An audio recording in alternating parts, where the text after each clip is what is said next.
Hey guys, Bo here, and I'm going to take you through a walkthrough of our Increased Music Streams campaign. This is one of our best campaigns to gain real fans and advertise yourself and your music on Instagram. So you'll want to be in your marketing tab, you want to click create a new campaign, and then you'll go here and click increase music streams. Symphony will automatically pull in your singles, your projects, and or your playlists. You'll want to choose either a single or a project to promote, but right now I'll go with one of our singles.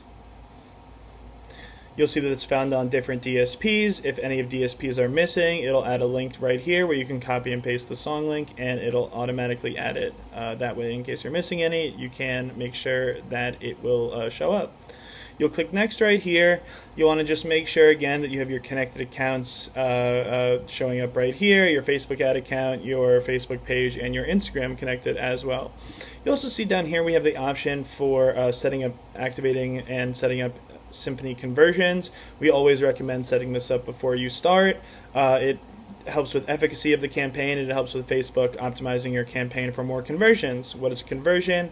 It is someone not just clicking on the ad itself, it is someone clicking to the streaming service where you are trying to show your music. So definitely we always recommend setting this up. You can find it in the advanced settings of your settings on Symphony. So we'll hit continue for now, leave it not set up. You'll, like most campaigns, you can do either Instagram posts or you can upload videos. We always recommend adding at least one feed asset and one story asset. For now, best practices wise, you'll always want to use an Instagram post. It just helps with optimization, and you'll already have like organic traffic to it. So just, you'll just want to make sure that your caption is updated. Let's say if you're using an Instagram post where you're promoting the music but it's not out yet and it says coming soon, you'll just want to make sure that caption now says out now. And you'll edit that on Instagram itself. For platforms, we have a couple different options here. We usually default to direct to Spotify, but you could always turn on multiple as well. Direct to Spotify, direct to Apple Music, direct to YouTube. You can also use your Symphony website. Just a little reminder right here, if you have conversions enabled, you will always be using the Symphony website. That's how we track the conversion events. So if you had conversions enabled, you would just pick which DSPs show up on your landing page. But typically, if your goal is to grow Spotify streams as most are, you'll just want to keep direct to Spotify and direct to Apple Music enabled. But again, any of these, or even a custom link, if you're not using a Symphony link, you can do that as well. So we'll have our direct to Spotify, direct to Apple Music enabled. We'll hit continue down here. We'll enter in a budget of 100. We'll select our start date and our end date.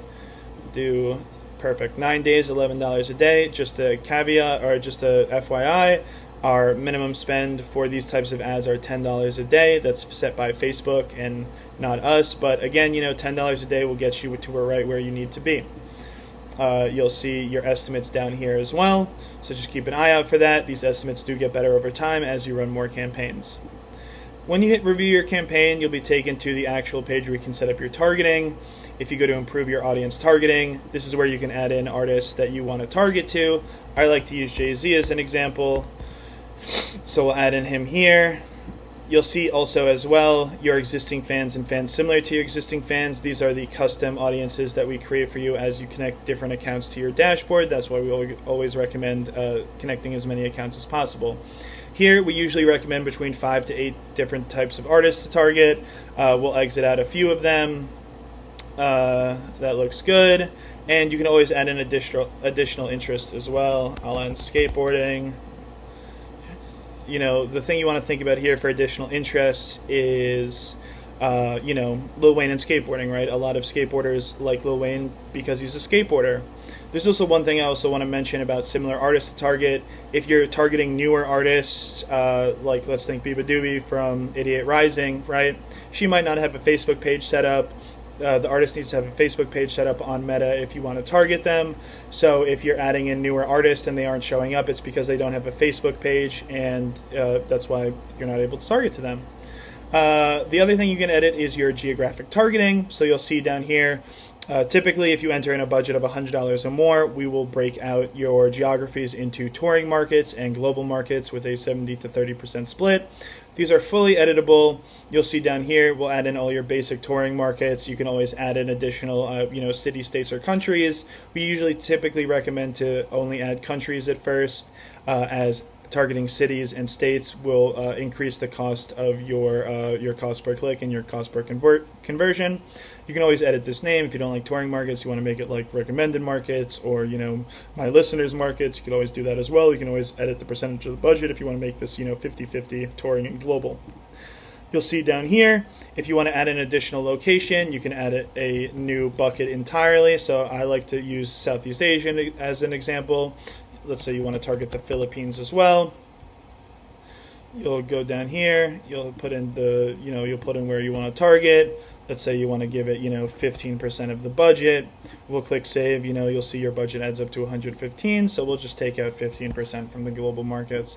And there you go. Now you have 3 different markets. And we do this so that when you're targeting these different countries, places like Mexico and Turkey are very cheap cost per click places.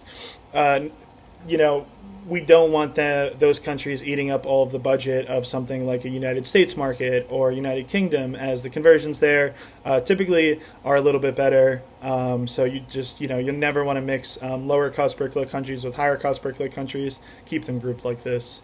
And then let's continue. So you click save. The last thing that you can edit is age, gender, and languages. Right here, if you click edit, if you turn this off, you can, switch this up around. We usually, and again, this is off years and years of marketing expertise that we have here at Symphony. Typically, we recommend to keep this on. We had a jazz artist one time who was not getting a lot of traction between 18 to 35, so we switched it from 35 to 65, and he ended up getting a lot more clicks. So there are reasons you can change it, but again, typically we'll suggest just to keep it on. Again, keep all genders on most of the time. Languages, if you have a feature artist or you're a non-English speaker, feel free to enter in another language. It definitely will help. We'll go set gender and languages. We'll turn this back on.